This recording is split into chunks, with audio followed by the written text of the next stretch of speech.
हाय, आज हम लेक्चर 3 को खत्म करेंगे। ठीक है, लेक्चर 3 में हमने एनालिटिकल फेज में एंट्री कर रहे थे। हमारा फॉर्मेटिव फेज, कंस्ट्रक्टिव फेज खत्म हो चुका है, एनालिटिकल फेज में एंट्री कर रहे हैं। एनालिटिकल फेज में हम उन एंथ्रोपोलॉजिस्ट के बारे में बताएंगे जिन्होंने कंपैरेटिव फेज के बाद वर्क किया है। ठीक है, बेसिकली सबसे पहले तो मैं आपको थोड़ा सा प्रीव्यू सा दे दूं। ठीक है, जो हम पढ़ रहे हैं FCA, ये LP विद्यार्थी ने बताया था हमें। ठीक है, और LP विद्यार्थी जो है एक एनालिटिकल फेज के बंदे हैं जिन्होंने story of growth of development of Indian anthropology समझाया है। फॉर्मेटिव फेज में आपने सिंपली क्या किया था, इथनोग्राफ बनाए थे। आपने इथनोग्राफ बनाए हैं, मोनोग्राफ बनाए हैं। ठीक है, डिस्ट्रीब्यूटेड एरियाज में जाके ट्राइब्स की स्टडी करी है, उन पे इंडिविजुअल आपने छापा है। ठीक है, बेसिकली जैसे आप गए तो नॉर्थ ईस्ट में कोन्याक नागालैंड पढ़ा और एक किताब छाप दी। ठीक है, SC रॉय जैसे कर रहे थे, MOBHK, मुंडा, ओरांव, बिरहोर, हिलभुइया, खड़िया, इनके बारे में पढ़ रहे थे, इनके बारे में अलग अलग किताबें बना रहे थे। उसके बाद जब कंस्ट्रक्टिव फेज के बंदे आए तो इन्होंने क्या किया, इन्होंने 2-3 काम किए। सबसे पहले तो इन्होंने कंपैरिजन स्टार्ट किया, कंपैरेटिव स्टडी स्टार्ट करी। इस कंपैरेटिव स्टडी को आगे जाके बोला गया, क्या बोला गया, इथनोलॉजी। इथनोलॉजी, क्योंकि आपके पास काफी सारे ट्राइबल्स का डाटा मोनोग्राफ ऑलरेडी था, तो आपको आसान पड़ गया उन ट्राइबल्स के बीच में कंपेयर करना। ठीक है, वो आपने किया। फिर आपने इन कंपैरेटिव स्टडी से लिंकेजेस बनाए। ठीक है, मतलब एक ट्राइब दूसरे ट्राइब से किस तरीके से लिंक्ड है। ठीक है, अगर मैरिज सिस्टम इस तरीके से हो रहा है तो आप किस तरीके से बना पा रहे हैं। एक पर्टिकुलर ज्योग्राफिकल रीजन में रहने वाली डिफरेंट ट्राइब्स, ठीक है, किस तरीके से यूनिवर्सलाइज हो रही है, मतलब किस तरीके से कॉमन कल्चर को अडेप्ट कर दी जा रही है। ठीक है, इस बारे में आपने यहां समझाने की कोशिश करी। उसके बाद आपने क्या किया, एंथ्रोपोलॉजी को उठा के, मतलब जो आप पहले बोलते थे कि एंथ्रोपोलॉजी ट्राइबल स्टडीज ही है केवल, उसको उठा के आप खींच के बाहर की तरफ लेके आए। जो टूल्स इन्वेंट हुए थे एंथ्रोपोलॉजी में, जो फॉर्मेटिव और कंस्ट्रक्टिव फेज में जो एंथ्रोपोलॉजिकल टूल्स डेवलप हुए थे, उसको आप खींच के लेके आए। आप विलेज में बढ़े, विलेज स्टडीज की तरफ बढ़े।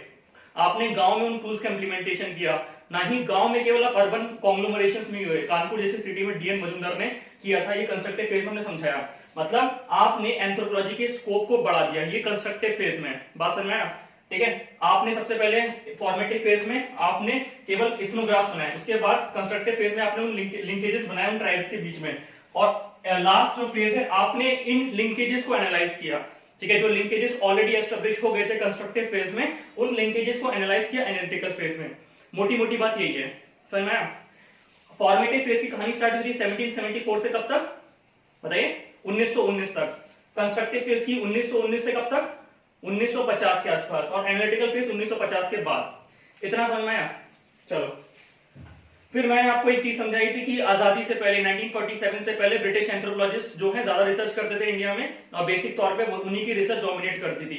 1947 के बाद अमेरिकन एंथ्रोपोलॉजिस्ट का इन्फ्लुएंस भारत में बढ़ता है और अमेरिकन एंथ्रोपोलॉजी के टूल्स यूज होते हैं। ठीक है, और उनका मेन फोकस ट्राइबल्स नहीं होता है इंडिया में आके। ठीक है, क्योंकि उनकी अपनी अर्बन सोसाइटीज में विलेजेस ज्यादा प्रोमिनेंट हैं। ठीक है, और उनके टूल्स वो खुद इन्वेंट कर रहे हैं, तो इंडिया में आके उन टूल्स का एक्सपेरिमेंट कर रहे हैं और विलेजेस में ज्यादा स्टडी कर रहे हैं। McKim Marriott, Robert Redfield, civilization school, ये सब हम पढ़ेंगे। बात समझ आ रही है? उसके बाद हमारे कुछ जैसे एनालिटिकल फेज में इंडिया के 2 बड़े नाम हैं। एक है MN श्रीनिवास, इनके बारे में बताऊंगा। ठीक है, और एक है LP विद्यार्थी जो हमको ये सब समझा रहे हैं। ठीक है, तो इन दोनों का काम है, मेजर तौर पे काम ये है कि जो लिंकेजेस ऑलरेडी बने हैं कंस्ट्रक्टिव फेज में, उनको एनालाइज करना। ठीक है, MN श्रीनिवास और LP विद्यार्थी। इतना समझ में आ गया? चलो आगे बढ़ते हैं और इस लेक्चर को खत्म करते हैं। ठीक है,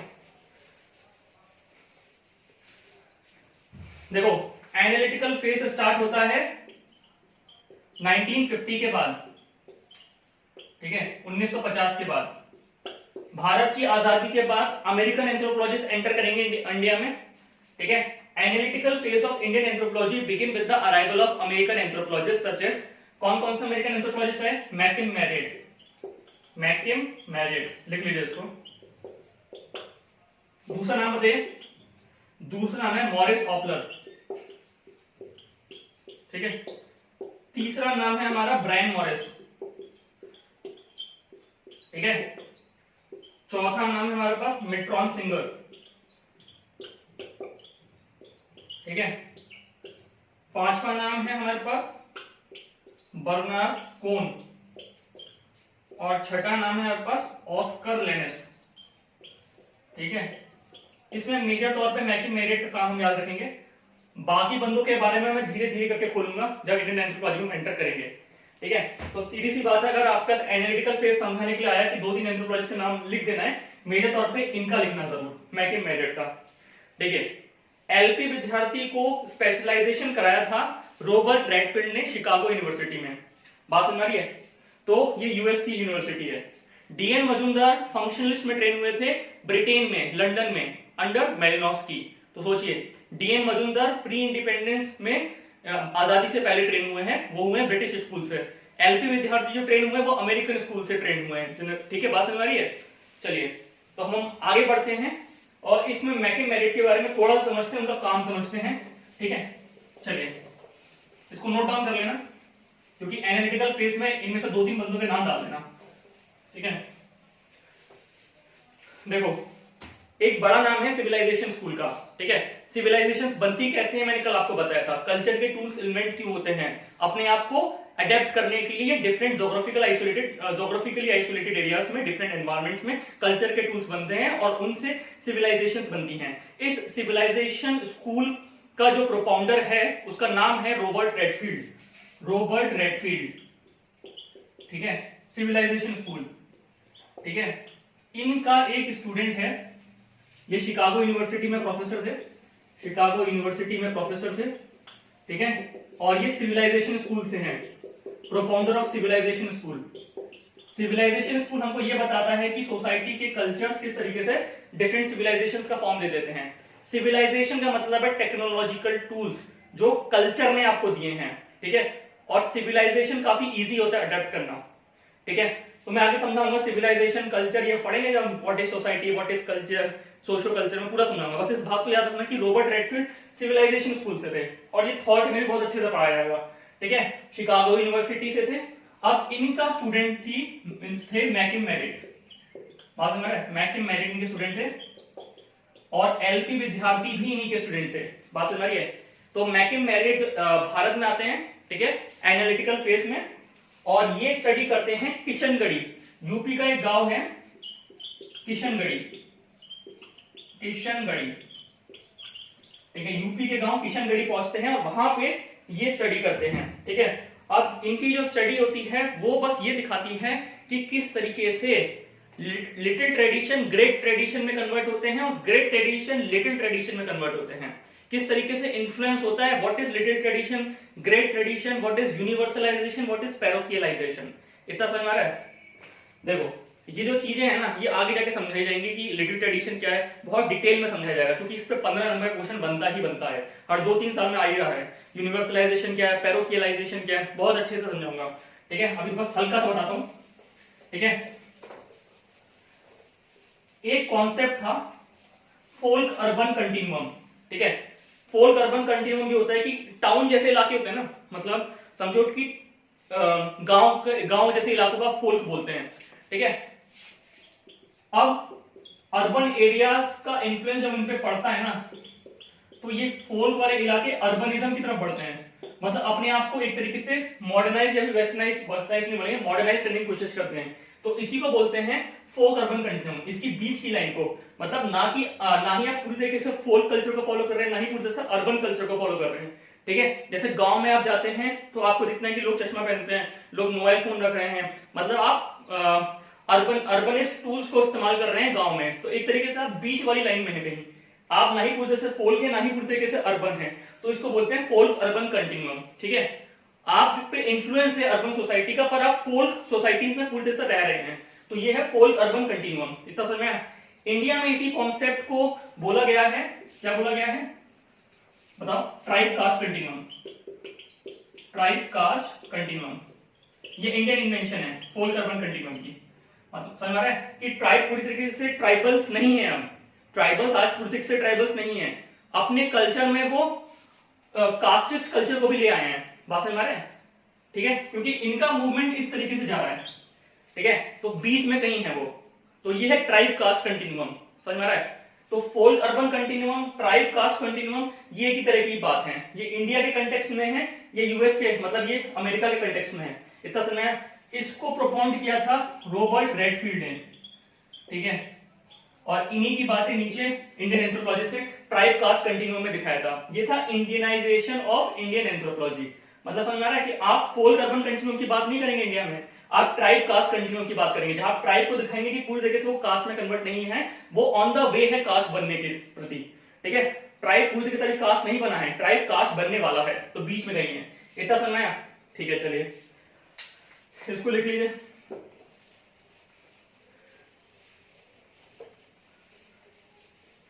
मैकीमेरिट ने ये दिखाया कि कई लिटिल ट्रेडिशंस होते हैं गांव में, ठीक है, कुछ लिटिल ट्रेडिशंस होते हैं। बात समझ आ रही है? अब वो लिटिल ट्रेडिशंस ग्रेट ट्रेडिशंस की तरफ अप्रोच करने की कोशिश करते हैं। जैसे गांव में आप किसी कुल देवता की पूजा कर रहे हैं, ठीक है, गांव में किसी कुल देवता की पूजा कर रहे हैं, पर वो दिन कौन सा होगा, ठीक है, वो मैटर कर रहा है। जैसे आप कई बार आप भी गांव में गए होंगे, तो आपके दादा वगैरह दिवाली वाले दिन किसी मतलब समझो कि अपने किसी भगवान की पूजा करते हैं, उनका खुद का कल्चर हो जाता है, पर वो दिवाली वाला दिन क्यों स्पेशल है? बात समझ आ रही है? जैसे कि गांव में कुछ लोग जो हैं, जैसे ट्राइबल्स की बात करता हूं, अगर दिवाली है उस दिन, तो वो लोग अपने कुल देवता की पूजा कर लेते हैं बैठ के, या फिर पेड़ों की पूजा करते हैं उस दिन, ठीक है। तो वो उनका लिटिल ट्रेडिशन ग्रेट ट्रेडिशन को अप्रोच कर रहा है। वहां वो दिवाली को अपना रहे हैं, पर अपने कल्चर को उसके अकॉर्डिंग लाके। बात समझ आ रही है? इतना समझ आया? दिवाली को मना रहे हैं, ठीक है, बट अपने कल्चर को इंपॉर्टेंस दे रहे हैं। मतलब समझ में आ रहा है कि अपने कल्चर को उस दिन अलाइन कर रहे हैं जिस दिन दिवाली है। तो ये है लिटिल ट्रेडिशन का ग्रेट ट्रेडिशन की तरफ अप्रोच करना। यार जरूरी थोड़ी है कि केवल दिवाली वाले दिन ही वो अपने भगवान की पूजा करें बड़े तौर पे, पर वो कर रहे हैं ऐसा, ठीक है। मतलब वो अपने लिटिल ट्रेडिशंस को ग्रेट ट्रेडिशंस की तरफ अप्रोच करा रहे हैं। ये है यूनिवर्सलाइजेशन, ठीक है। वाई ओनली दिवाली ना, ये है। अब क्या हो रहा है? ग्रेट ट्रेडिशंस, कई बार कुछ ऐसी चीजें हो रही हैं, ठीक है, जो बड़े तौर पे देखा जाए तो वो ग्रेट ट्रेडिशंस हैं, पर छोटे कल्चर्स उसको अपने लिटिल ट्रेडिशंस में लेके आ रहे हैं, बाहर से अडेप्ट करके लेके आ रहे हैं, ठीक है। इतना समझ में आया? तो ये होता है पैरोकियलाइजेशन, जिसको बहुत अच्छे से समझाऊंगा, ठीक है। अभी कुछ समझ में नहीं आएगा, ठीक है। मैं सलूना का बताऊंगा एग्जाम्पल, राखी बांधने वाला, ठीक है, और भी बहुत सारे, नवव्रत का बताऊंगा, बहुत सारे एग्जाम्पल है। बस इस चीज को याद रखना, क्योंकि अभी बताऊंगा तो पूरा 2-3 घंटा व्यर्थ हो जाएगा, ठीक है, कोई मतलब नहीं है। लिटिल ट्रेडिशन का ग्रेट ट्रेडिशन को अप्रोच करना, यूनिवर्सलाइजेशन, ग्रेट ट्रेडिशन का लिटिल ट्रेडिशन को अप्रोच करना, यह है पैरोकियलाइजेशन। इस पे काम किया था किसने? मैकीमेरिट ने किशनगढ़ी विलेज स्टडी में, ठीक है। अगर मैकीमेरिट के बारे में आया तो आप डालेंगे सिविलाइजेशनल स्कूल, किशनगढ़ी की स्टडी, और फिर ये डाल देंगे। उसके बाद जो डालना है मैं आगे जब मैं पढ़ाऊंगा पूरा विलेज स्टडीज में, तब आपको कराया जाएगा, ठीक है। इतना क्लियर हुआ? तो ये जो कॉन्सेप्ट है ना, यूनिवर्सलाइजेशन और ये जो है पैरोकियलाइजेशन, ये सब मैकीमेरिट नहीं देते। McKim Marriott was the propounders of these two, universalization और पैरोकियलाइजेशन। इतना समझ आया? चलिए खत्म होता है, अब आगे बढ़ते हैं लेक्चर 3 में। इतना क्लियर हुआ? चलो एम एस श्रीनिवास के बारे में पढ़ते हैं, ठीक है। हम 2 एंथ्रोपोलॉजिस्ट के बारे में थोड़ा थोड़ा जानेंगे, ठीक है। देखो, एम एन श्रीनिवास ने काम किया है रिलीजन एंड सोसाइटी में, ठीक है। एम एन श्रीनिवास ने काम किया है रिलीजन एंड सोसाइटीज में, ठीक है। ये इनके पेपर का टॉपिक ही रहा है, रिलीजन एंड सोसाइटीज, ठीक है। और ये कहां पे काम किया है? ये काम किया है Coorg of south India, south India में, ठीक है, कुर्ग ऑफ साउथ इंडिया। इनके वर्क को भी याद रखना, क्योंकि इनके बारे में 15 नंबर क्वेश्चन बनेगा, वो मैं प्रिपेयर करूंगा, ठीक है। अब देखो, ये एनालिटिकल फेज के बंदे हैं, ये एक विलेज स्टडी है पूरी तरीके से, कुर्ग ऑफ साउथ इंडिया। यहाँ पे इन्होंने रिलीजन और सोसाइटी को समझाया है, ठीक है, और ये एनालिटिकल फेज के बंदे हैं। इतना समझ में आया? ये ट्राइबल स्टडीज जो पहले करी जाती थी, डिस्क्रिप्टिव ट्राइबल स्टडीज, उसको पूरी तरीके से एग्जिट करते हैं इंडिया में एनालिटिकल फेज की एंट्री। मतलब अब ये बोलते हैं कि अब हम जो स्टडी करेंगे इंडियन एंथ्रोपोलॉजी में, वो उसका फोकस विलेज स्टडीज की तरफ होगा, ठीक है। एक इरावती कर्वे की किताब है हिंदुइज्म पे, इरावती कर्वे, ठीक है, वो भी हिंदुइज्म में किताब है। इसका नाम है हिंदू सोशल सिस्टम, ठीक है, हिंदू सोशल सिस्टम, ठीक है, इसमें इसका लिंक है पूरी तरीके से, ठीक है। इरावती कर्वे की चीजों का इस्तेमाल किया है अपनी स्टडी में एम एस श्रीनिवास ने, ठीक है। बस इतना याद रखना कि एम एस श्रीनिवास का काम है कुर्ग ऑफ साउथ इंडिया में। अब इसके बारे में पूरा बताया जाएगा आगे, बस इसमें इतना याद रखना कि M N Srinivas Coorg of south India, S से श्रीनिवास और south India, religion and society पे काम किया है और ये एनालिटिकल फेज के बंदे हैं, ठीक है। इनके बारे में पूरा 15 नंबर का क्वेश्चन बनता है, उसको कराया जाएगा, ठीक है। चलो आगे बढ़ते हैं। देखो 3 फेज हुए हैं और एम एन श्रीनिवास ने वेरियस अपनी किताबों में समझाया भी है कि कैसे हुआ है, ठीक है। एम एन श्रीनिवास ने यह बोला था कि 1950 तक तो ब्रिटिश एंथ्रोपोलॉजिस्ट रहे हैं, ठीक है। उसके बाद 1950 से 70 तक, ठीक है, 1950 से 70 तक जो रहे हैं अमेरिकन एंथ्रोपोलॉजिस्ट रहे हैं, ठीक है। और 1970 के बाद से उनके बाद के एंथ्रोपोलॉजिस्ट ने बताया है कि इंडियन एंथ्रोपोलॉजिस्ट का दबदबा आया है, तो ये बाई बनी है, BAI बाई, ठीक है। 1950 तक ब्रिटिश एंथ्रोपोलॉजिस्ट और अगले 20 साल 1950 से 1970 तक अमेरिकन एंथ्रोपोलॉजिस्ट का इन्फ्लुएंस, फिर इसके बाद है इंडियन एंथ्रोपोलॉजिस्ट का इन्फ्लुएंस 1970 के बाद। देखो 1970 के बाद एक इंपॉर्टेंट नाम आया है, वो है एलपी विद्यार्थी। एलपी विद्यार्थी ने यह बोला था कि हम किसी भी प्रकार से अमेरिकन वेस्टर्न जो थॉट्स हैं उसको इंडिया में एज इट इज नहीं उठाएंगे, ठीक है। हम उनका यूज जरूर करेंगे पर अपने कॉन्सेप्ट खुद बनाएंगे। तो एलपी विद्यार्थी ने बहुत बड़े बड़े कॉन्सेप्ट दिए इंडियन एंथ्रोपोलॉजी में, जिसमें से एक था नेचर मैन स्पिरिट कॉम्प्लेक्स और दूसरा हमारा था sacred complex. Nature man spirit concept और सैक्रेड कॉम्प्लेक्स, ये दोनों एलपी विद्यार्थी ने दिए और ये इन्होंने खुद बनाए हैं क्योंकि ये प्रभावित थे और ये स्पेशलाइज्ड थे civilisational school under Robert Redfield. तो इन्होंने इंडिया में कॉन्सेप्ट बनाए, इसलिए बोला जाता है कि he was the Indian anthropologist who did innovations in Indian anthropology, ठीक है। First Indian anthropologist to do innovations in Indian anthropology was L P Vidyarthi और इन्होंने हमें ये पूरा फेज समझाया था। इतना समझ आ रहा है। एम एन श्रीनिवास के बारे में डालेंगे कुर्ग ऑफ साउथ इंडिया, ठीक है। उसके बाद उनका इन्फ्लुएंस कौन से वर्क पे था, एनालिटिकल फेज में काम करते थे। फिर उसके बाद हम ये समझेंगे बाई वाला कॉन्सेप्ट। बाई के बाद हम आगे बढ़ेंगे, एलपी विद्यार्थी की एंट्री करेंगे, ठीक है। अब सुनो, up to 1950 Indian anthropologist work under, Indian anthropologist जो थे वो काम करते थे इसके अंदर, ब्रिटिश एंथ्रोपोलॉजिस्ट के अंदर। 1950 के बाद the influence of British social anthropologist decrease on Indian anthropology and influence of American anthropologist increase. British functional approach जो थी अब वो कन्वर्ट हो गई थी। देखो एक स्कूल और था हिस्टोरिकल पार्टिकुलरिज्म, ये अमेरिकन स्कूल था, समझ में आ रहा है।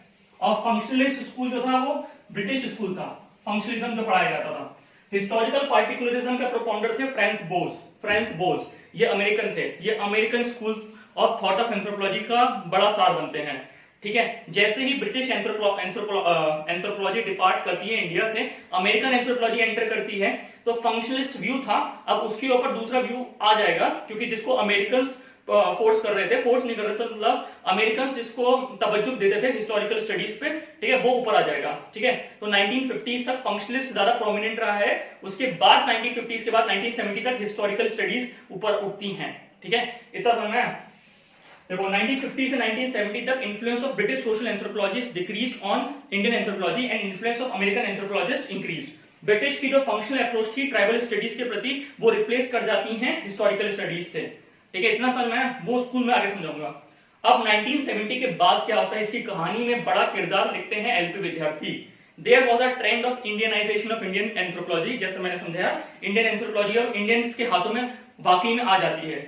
एलपी विद्यार्थी was against the craze of imitating the western concept and method. वो ये बोलते थे हम क्यों उठाएं western concept directly Indian anthropology में, जबकि हम खुद के टूल्स खुद बना सकते हैं।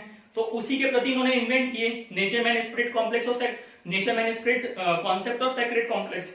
अब आगे बढ़ते हैं। Because their western concept and methods are not suitable